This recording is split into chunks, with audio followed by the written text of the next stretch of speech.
Hey everyone, I hope your new year is kicking off to a great start. Today I am going to be getting this guitar body ready to receive a Floyd Rose Tremolo bridge. So if you are interested in watching me do that, stick around, check it out. If you're not interested in watching me doing that, maybe I'll say something funny later and you'll be happy you watched it anyway. So, Man, I don't know what to say. you don't need to say anything. Oh my goodness, that is gorgeous. Oh my goodness, that's amazing! Wow, that is beautiful. If you'd like to follow the process of turning a block of wood like this into a guitar like this, then you've come to the right place. And if you would like to see me give this guitar away, click subscribe, hit the bell.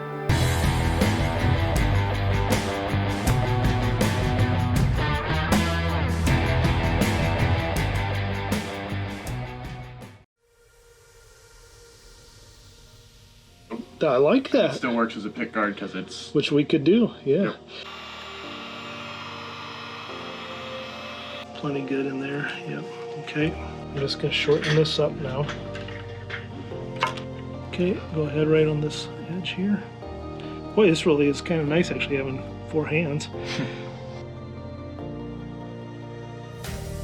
This is kind of what it's gonna look like there. These stains, that'll just sand. This all needs to be sanded. This is my friend Sam. He just gives me this wonderful shirt with all sorts of meaning, and I get him this shirt, my friend Sam. Oh, cool. Yosemite Sam! It's Yosemite Sam! Yosemite Sam! Yosemite, yeah, Yosemite Sam! The roughest, toughest He-Man, stuffest hombre has ever crossed the Rio Grande. Well, all right, guys, I am really pleased with the way that the binding has turned out on this Telecaster style guitar body. The binding is just a very little touch to it. It's a small binding. It's not very predominant. It's just subtle. And I like it. It looks good. Now I'm ready to get the body routed so that it'll receive that Floyd Rose. It was just, I don't know, not too many weeks back that I was getting a Floyd Rose set up for a guy here in town. And after playing with it, messing with it again, I realized that I kind of miss having a Floyd Rose on a guitar. So that's why I decided to put a Floyd Rose on this one. Now there's a few ways that you can put a Floyd Rose on. One is to just have it flush with the body. The other way is to countersink the Floyd Rose slightly into the body to get better action. Floyd Rose isn't typically a Telecaster type thing. You will occasionally see them on Telecaster style guitars. I've got an EMG 85X that's going to go into the bridge. I have got an EMG SAX that's going to go into the neck for my pickups, and those would not typically be in a Telecaster, and you typically wouldn't have a Floyd Rose on a Telecaster, although it does happen. I like the Telecaster style look, and it's so interesting. I am on so many different guitar Facebook pages and stuff, and guys are so opinionated on whether or not they like a Telecaster or they like a Stratocaster or they like a Les Paul. And you know, to each his own. I love the look of a Telecaster. I've liked the look of Telecaster since I was a kid. Maybe it started with Bruce Springsteen, I don't know. But then I've had a few other guitar guys that I really like that I like the Telecaster look. So I like the Telecaster look. It is a very basic design. It's one of the easier guitar bodies to build. Much easier than those Union Jack guitars I built, and much, much easier than those cloud style guitars that I build. But I still like the look. I like the simplicity. Today what I'm going to do is take this out to the garage to get it routed out. Now I'm going to start off with a couple of templates that I got from StewMac. This template is going to be on the front and it's going to go in here. We'll get that set up. This one is going to go into the back. Now, like I said, I want to countersink this so that it goes in just slightly, just like that Floyd Rose that I set up for the guy just a few weeks ago. His was countersunk. I want to do a very similar thing. Now, the reason why I would want to do that is it allows me more adjustability with my string action, and I can use all the help I can get when it comes to playing guitar. So I like my strings to be really close to the frets without buzzing, but to have good action all the way along that fretboard. The other thing is the further you have to push your string down to the fret, then the more it stretches, the sharper it goes. So I like to have it as set up as perfectly as possible, because I am not that great of a guitar player. Plus, I just like it to feel like it's quick, like it's a fast playing guitar neck. I had to run up and get some coffee quick so I can think straight in order to do this. Cup my wife bought me, whatever. All right, let's get at it. The first thing that we're going to have to do is get this front template put on to the body here so we can go up and get this routed. Now, in order to do this, I need to have the line between these two post holes. There's going to be a line that I scored on there, but that line is supposed to be perpendicular to the center line, and it needs to be 25 inches from the nut on a typical Fender neck. If you're going to use a Fender neck that's 25.5-inch scale length, this needs to be 25 inches from the nut to where this will then rest in here, and then you've got room to move back with your bridge saddles, because the bridge saddle to the nut needs to be 25.5 inches. But what I'm going to do is I'm actually going to go 25 1/8 inch, not much, just 1/8 of an inch further back, but that just gives me a little bit more room for intonating, because I have had it basically before where in intonating I've had to almost bottom these out coming back as far as they would possibly go. And I want to give myself a little wiggle room there. So I'm going 25 1/8 inch, breaking the rules, I understand. Now, to do that, you need to have a neck on your guitar, and I don't have my neck put together for this yet. I keep around, this is an old Squier Stratocaster neck, 25.5-inch neck. I am going to use this. I keep this around just so that I can check my pocket on my neck as I do that, so that I can line things up. See, yeah, that all fits in real nicely there. And then that allows me also to measure things. And so that's all that's for. So you know what? Not a bad idea. You can get maybe a Squier neck, just a cheap one, for maybe 35 bucks or something off of eBay, I would imagine, or less. And just have it on hand so that you can use it for measuring. It's kind of handy if you're going to do multiple guitars. Anyway, now, I'm not saying that you ought to do this. It's just something that I am doing. You probably want to follow their rules and their directions, but I guess on occasion I'm a rule breaker.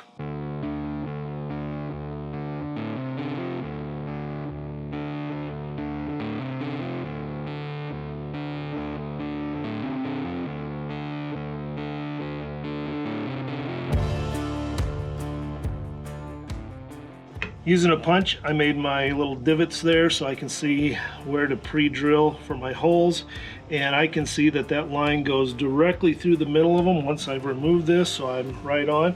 I'm going to use a 3/32 drill bit to go straight down.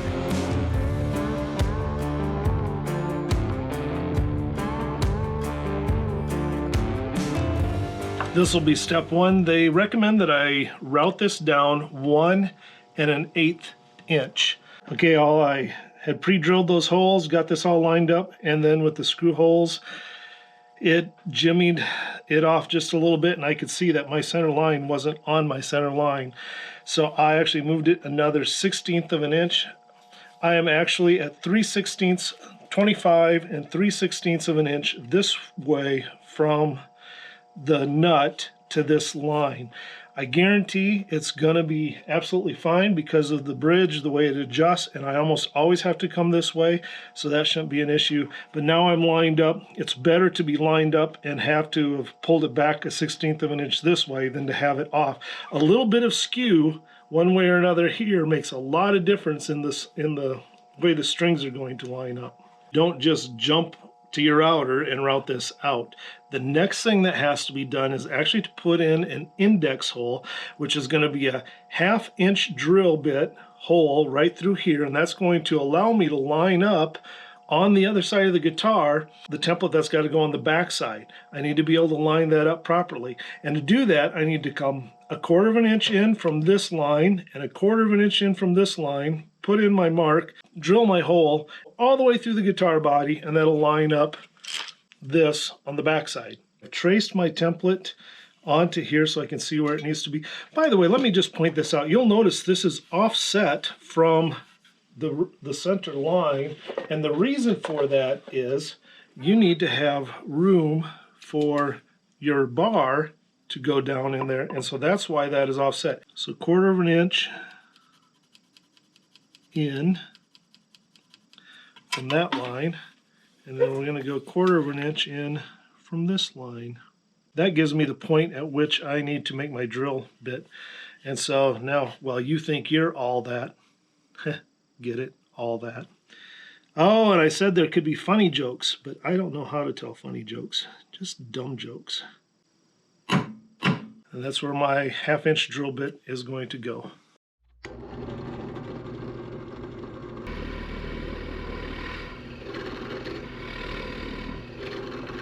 I'll have to get my center line put back on here, but then if I line up my center line and put this in the corner here, just like it was on the other one, that allows me to know where this needs to go. I've kept my router in by the radiator so that it could be warm and not start up cold.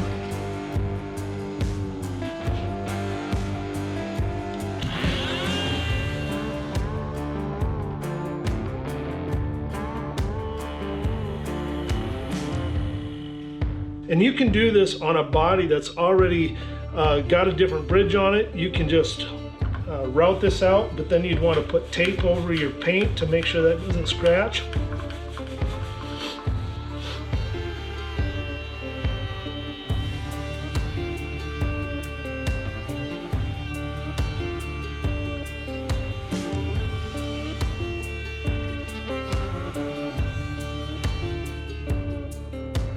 All right, we're ready to work on the back cavity here.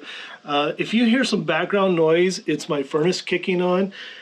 Today is actually a warm day here in Minnesota. It is 20 degrees Fahrenheit, which would be -7 Celsius. It's warm compared to what it has been. It has been at -15 degrees Fahrenheit. -15 degrees Fahrenheit is -26 degrees Celsius. So it's been cold here. So I'm not going to turn my furnace off. We're going to let it run so the rest of the people in the house can stay warm. But you might have some extra noise. I am going to line up at this hole my corner here, and then I am going to line up my center line.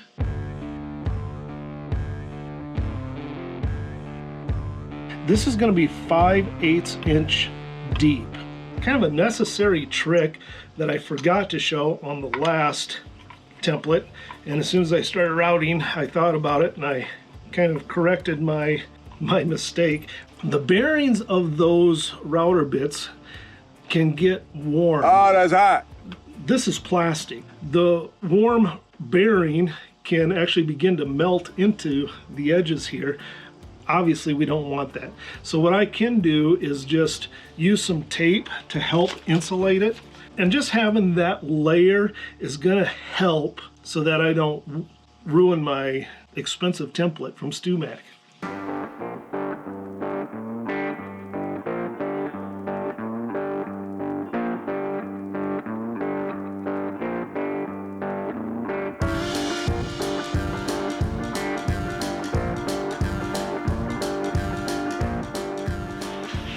If your family is looking to get you some things for Christmas, you can never go wrong with router bits if you're into woodworking. So I got this one, which is what I'm going to take out now. It's what I've been using, but those are getting a little dull. So I'm going to use that bit now to dig into this. But my son bought me this router bit. It is a 1/2 inch diameter. It is a cut length of 2 3/4 inches. And it is a 1/2 inch shank. Here's the typical router bit that I'm using. Look at that. Oh my goodness. Multiple heads. What a router bit. Ooh, and that's sharp. Holy smokes. I've got my new bit in my router, my little guy here.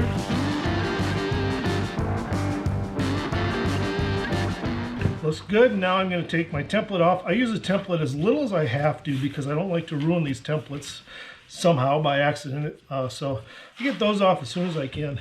Okay, as you can see now, I've got the back cavity routed. This is 7/8 of an inch deep here. It's gone through to my pickup cavity, which won't matter at all. And then on this edge here, that goes to 7/16 from the top.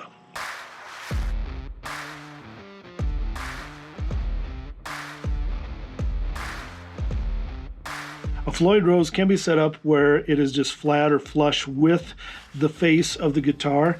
I am going to countersink it so that I can get better action on my neck, as well as it will give more room for my bar to move and for the Floyd rose to go up and down, to have upward and downward movement, and not bottom out. Draw around, which I already did, draw around the Floyd rose. And then this line here needs to go up another 1/8 of an inch for the route. I'm going to go 1/4 inch deep with it, and I have got a bit that's going to allow me to do that without any shimming at all. Now, using double-sided carpet tape, I'm going to reposition with the smaller hole, and I need to again use my center line here. And I need to go 1/16 of an inch this direction from where my Floyd rose ended here. I want to come this way just a little bit.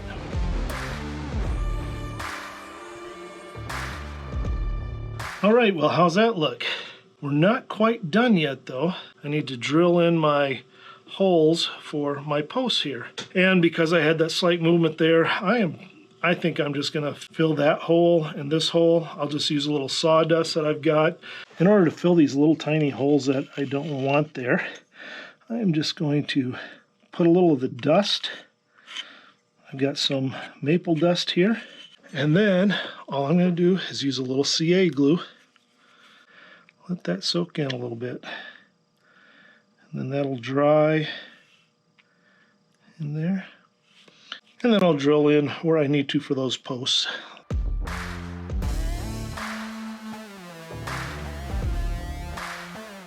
This is the packet that comes along with the kit. We've got the claw, which will hold the springs on the back side. It comes with 4 springs, a couple of Allen wrenches to adjust the posts here. These are the posts. This is the next thing that I'm going to have to cut out here. Now, it's going to be really key for me to get these posts right where they need to be. Then this will be coming in, it'll hooked in there. The springs will hold it on the back side. I've made a line on the inside of the body cavity so I can see how deep this needs to go. I don't want it to go too deep.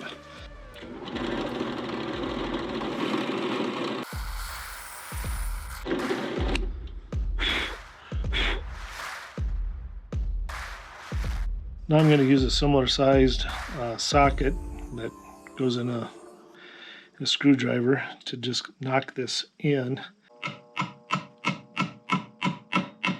I'm not having to hit too hard, so that's a good thing. It's got to be tight enough that it's not going to come up out of the hole as you're using it, but it's also got to be not so tight that you're going to end up cracking the wood.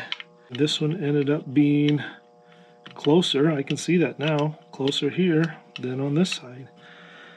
Well, that kind of stinks. That means I'm going to redo this.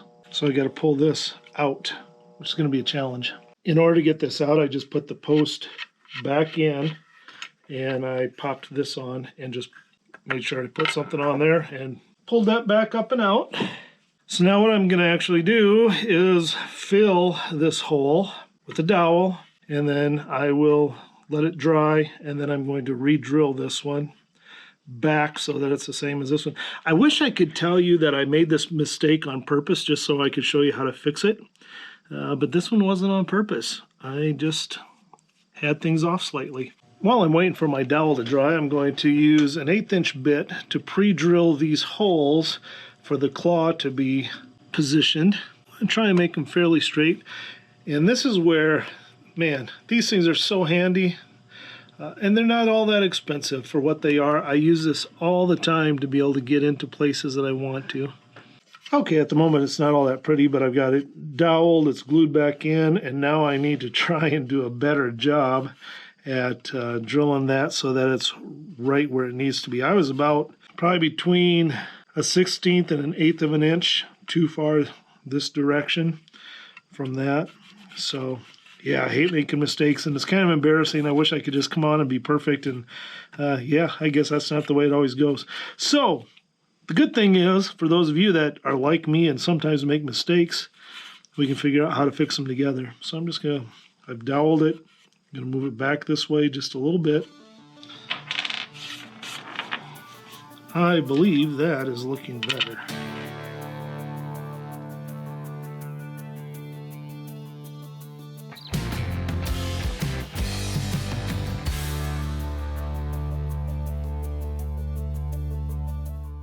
Okay, I have just finished out painting the back and this inside front area. It's looking a whole lot better there. It's not regular paint. I am using the conductive shielding paint that I get from StuMac. You can put copper inside these cavities, and that will help to keep interference away from the pickups. Or you can use this graphite shielding, and so I use the graphite shielding. It puts a nice black coat in there, and with the EMG pickups I really don't even need to use it, but I still put it in. I figure might as well be safe than sorry. They recommend 3 coats, so I've only got the first coat in there. Thanks for checking in once again. Please like and subscribe. That really does help me out if you could do so. I'll catch you next time on Let's Build a Guitar. Have a great week and keep fighting for joy. We'll see you next time. It's called Redemption or Salvation. I can't remember exactly what I called it. One of those two. So central, of course, is the cross with the stigmata, so that the pierced hands, and we've got the crown of thorns here at the top. Also at the top we have horns, which in the Old Testament and in Hebrew, as well as other Middle Eastern cultures, was a sign of strength. A circle, of course, eternity. Woven palm leaves, which is what we use in the Amazon for our roofs, at least traditionally. There are other things, but when you have palm leaves, and you can use those to make the roof. So this is for shelter. Sam spent a lot of his young life in Peru. Yes. So then here we have the spear that pierced Christ's side, and I did it instead of, I know this is not accurate to Roman spears, yep, to the pilum or any other kind of spear. This is a more of a Amazonian arrow looking with the barbs and that kind of thing. But it's a spear piercing Christ's side. You see it coming down here and piercing the serpent. Here we have new life. If you look here, you can see butterflies, and the colors represent healing, at least for my Lakota friends. Pink and purple represent healing. And then down here we have the Hebrew letter Shin, which is what El Shaddai starts with, as well as Shalom for peace, also then through the cross. And I believe that covers all of it. Oh, cool. Yosemite Sam.